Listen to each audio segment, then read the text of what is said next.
Today, I want to talk to you about how to rebuild your confidence. Now, have you ever faced something in your life that's been difficult and you feel like you lost your confidence, the wind got knocked out of your sails, and you just lose your spark? Yep, me too.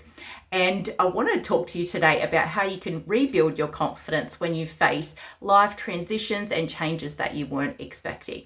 So the number one thing to do to rebuild your confidence is to take care of yourself physically, spiritually, and emotionally. That's drinking lots of water, eating healthy food, getting good sleep, getting outside for some fresh air, getting some exercise, being around some good people, journaling, meditating, just doing things that are really good for you. Because when you feel good in your mind, your body, and your soul, it will give you a boost in your confidence. When you take care of yourself, you feel good about yourself, and that's going to help you rebuild your confidence. Number two is positive affirmations. Now, this one is really important. So write down some positive affirmations on a piece of paper and put it up on your bathroom mirror and say it to yourself every morning. Now, that could be something like, I am brave, I am strong, I am kind, I can handle anything that comes my way. Now, positive affirmations are really good because they help us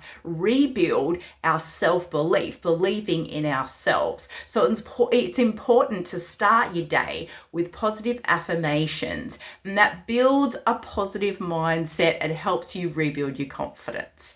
Okay, number three, get good at one new thing. Try something new and get really good at it. Now, this is really important to rebuild your confidence because sometimes I think it's easy to look at your weaknesses and your faults and feel bad.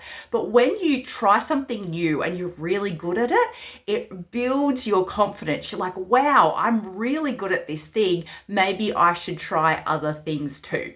So they're the three things that you can do to rebuild your confidence. I hope this video has encouraged you today. Feel free to send it to a friend. Go and have a look at my TikTok and my Instagram, my YouTube channel, which are called Zen Donna, and I have a blog called lifegivingway.com. So go and have a look at that. Hope you have a wonderful day. I'll see you next time. Mwah.